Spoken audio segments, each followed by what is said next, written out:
All right, everybody. It's Standing Tall with SnowRoc. We got a visitor today. Tell them who you are. What's the deal, man? You already know it's your favorite hood, the Raccit, LOC, San Diego neighborhood. What's the deal, y'all? All right, so I wanted to ask this guy a couple questions. Shoot, slugger. So, have you ever heard of this guy, SnowRoc? Yeah, man. Me and Snow's relationship go deep, deep.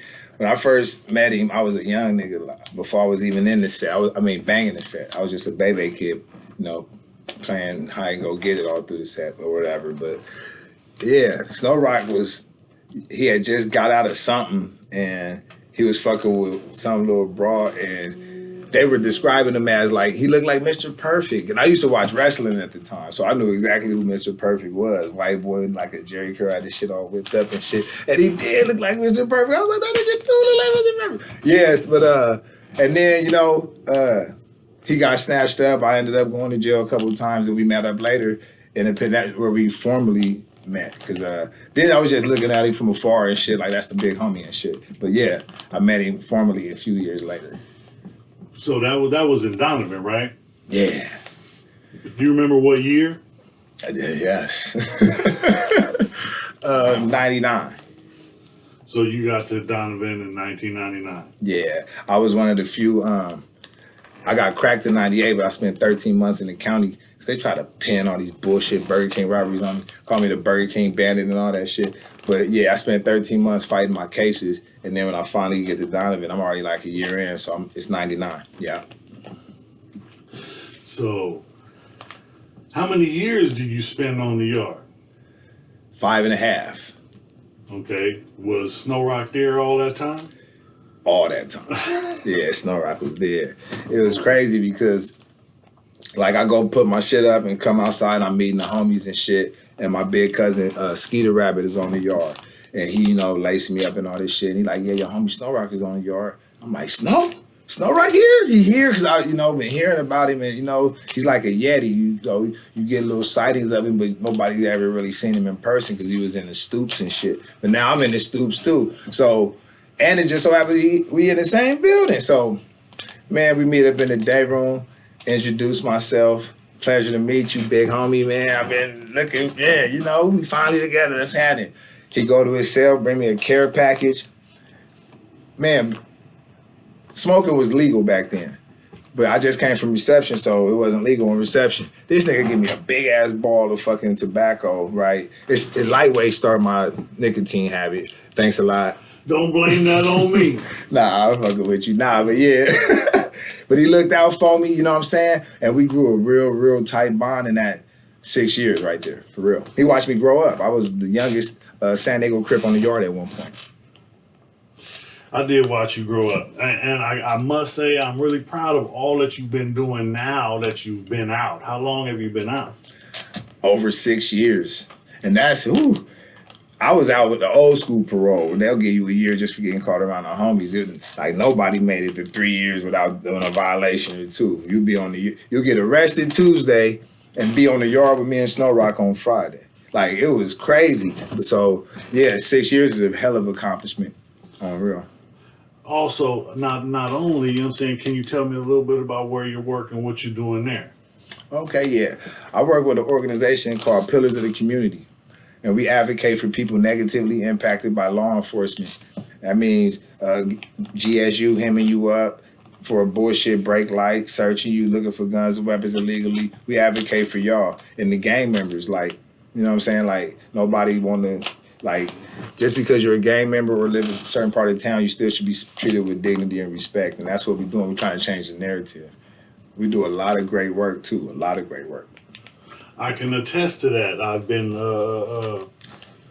around your people, and I'm really impressed, and also interested in learning more, because I've learned a lot just from speaking to a few of the people that you work with, like Layla. She's one of the smartest people I know, and she taught me a few things that I didn't know, and So now I wanted to ask. And just for the record, I was one of the ones that got county jail calls free. I know everybody like, damn, these niggas call, but that was monumental because I used to go to the county jail and I burnt every social security number in existence just to call home. And now these niggas got iPads and call. But anyway, yeah, that was one of the works we did though on the real. That's big ups to all the people that are planning on going back. I ain't gonna need them phones no more. Nah. Okay. So now tell me, you know what I'm saying? You know, you got any good stories from the yard? Oh, I got plenty of good. Because we was on the 3 yard, right? Donovan 3 yard. Yeah, facility 3. I worked in PIA Optical. SnowRoc was in PIA Textiles. The yard we was on had like 4 PIAs on. Like everybody was getting money. And back then they only took 22% restitution. Everybody getting money. The visiting room is cracking. You could wear you ain't gotta wear them bullshit boots to visit. Niggas, it's like a fucking fashion show. Wait a minute. It was more kids conceived on the visiting patio than in the family visiting trailers. Yeah, it used to get live on there because they had visiting 4 days a week at that time. Thursday, Friday, Saturday, and Sunday. So nigga, Thursday and Friday was in the evening, right? Yep, like from evening. But yeah, the Saturday and Sunday visits cracking like woo. And man, we used to come back. We used to have like the SDC card and the Dago Damus. We had it, so we had so many homies on the yard. You know what I mean? Somebody was gonna hit, so we was always taken care of and live. But definitely, this is once I'm fresh on the yard. I just moved into out of the orientation building into the building I'm gonna be in. I'm in a cell with this nigga named Buckshot from West Coast. He in there for like a manslaughter. He gauged somebody, you know what I'm saying? So we in the cell, and it had to be like my first 60 days on the yard because he wasn't there that long. They shipped him up out to Folsom. So we on the yard chilling. We see SnowRoc come out of work change. He's like walking with purpose and shit. Like, what the fuck this nigga going? He go up in the program office. So we go out there, we just, because that's how we do it. If then fucking go to the program office, somebody gonna come in, you know what I mean? So we standing outside the program office waiting for him to come out. He come out, walking with purpose again. We like, what's up, cuz? What's going on? He's like, punk ass white boys, nigga done dropped the kite on me. So what they used to do was, a new white boy would hit the yard, see SnowRoc, and be like, oh, hell no, brother, and want to do something, but ain't got no support from nobody else, so they take the bitch route and drop a kite on them saying they're going to do something to them. And per institution, they have to remove you for your own safety unless you signed a chrono saying, nigga, I ain't going nowhere. So that's what they did it to him like 5-6 times during the whole, but this is the first time. So we push up on the white and the Mexican side of the way pal. Because it's bars and shit, but half is blacks and others, the other half is whites and Mexicans. We push up on them. Nigga, SnowRoc on the leader white boy. Woo, he bounded down. Snow, we gonna find out who did it. We gonna get it out of here. We gonna take care of it. Woo, woo, woo. And I'm just looking around like, damn, I'm about to get in my first race ride and shit. Like, ooh, it's about to go up and shit. And the nigga that I'm in the cell with, the homie Buck, he tapped one of the white boys and was like, hey, tell your people, let's get it cracking. Like he was ready. And I'm like, I knew once he said that, it was about to go up. Because if a nigga say some shit like that to me, nigga, it didn't know. That man, 2 days later, white boy get beat up, rolled up off the yard, was gone. And there was a trend, like, we walked the yard for years, and nobody never did nothing. We used to, SnowRoc, one thing about SnowRoc, fun fact, this nigga likes to horseplay in prison. On a prison yard, right?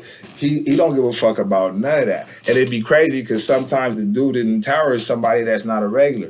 So they'll look down and just see a very, very light-skinned motherfucker like tussling with a gang of niggas and shit on. He'll lay the yard down and shit. SnowRoc used to always kind of come out to the yard. I had a pass and shit. I had the magic words. He come grab my arm and be like, SnowRoc, I'm dirty. He'll let me go. I go creep off to the side. Next thing you know, because the little homies coming, they want to horseplay with the big homie. They lay in the yard down. We all going. That nigga liked the horseplay. And they never did, and they just took us to the program office and let us go. Okay, hold on. We got to clarify now. Now, this was, y'all was the young homies, and I was the big homie. See, now, I had became a big homie in prison. So now I'm just passing along the love that I got when I was a young homie. The same love I got from the big homies. They gave me the blues. They picked on me and, you know what I'm saying, made me who I am. So I'm going to give you the same love. Nah, but you know, because me and you, SnowRoc, we done had some in-depth conversations, and you know damn well you didn't like that love. It made you who you are, but nigga, you didn't like that love. It did make me who I am. You didn't like that love, nigga, so. I didn't like it, but I didn't like it neither. Who I am. Just give me a hug. Just give me a hug. But that's the thing.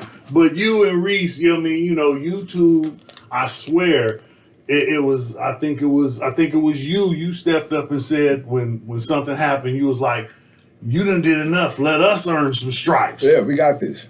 We got this. So, you know what I mean? You know, you became the LC general and you took care of, you know what I'm saying? You know, when I hit the yard, I was at work all day. So when I hit the yard, you was there to let me know if something happened, somebody just got there, here go the paperwork.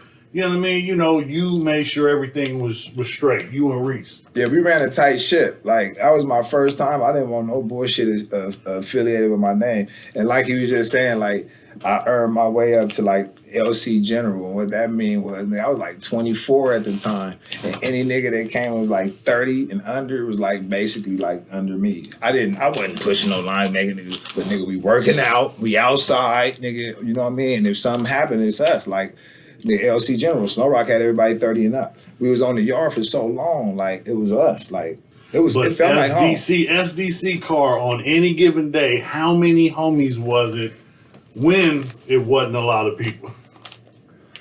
10 houses or indoors? Just people on homies, SDC on the yard. How many? It's like at least 40.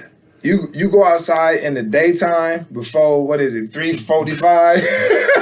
It's like 40 homies out there. The San Diego crib card is so deep because we had a reception yard. The 4-yard was a reception yard. So we used to pull niggas. Niggas used to get, moved over there. Like I said, get locked up Tuesday and Friday, you with us. So we had a gang of, but night yard, it was about, the SDC car is about 12 to 15. But it was niggas that, did time. Like my nigga Dubs, C's from West Coast, we was there for years together.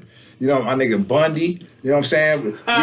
We was, we ran a tight ship. It wasn't no bullshit on that yard with us. On the San Diego neighborhood, the San Diego crib car, especially enter the San Diego neighborhoods, we, you know what I mean? Because certain shit like coast shit happen, like coast have, that's coast business. They DP, nobody, no coaster or nobody's gonna discipline a hustler in prison. We got that, or vice versa. Because that shit comes from that. Niggas see you on the street like, this nigga whooped my ass in prison. I mean, you know what I mean? So we let niggas handle their own backyards. So, yeah, we ran a tight shit. Yeah, not all the time I did over 20 years in California prisons.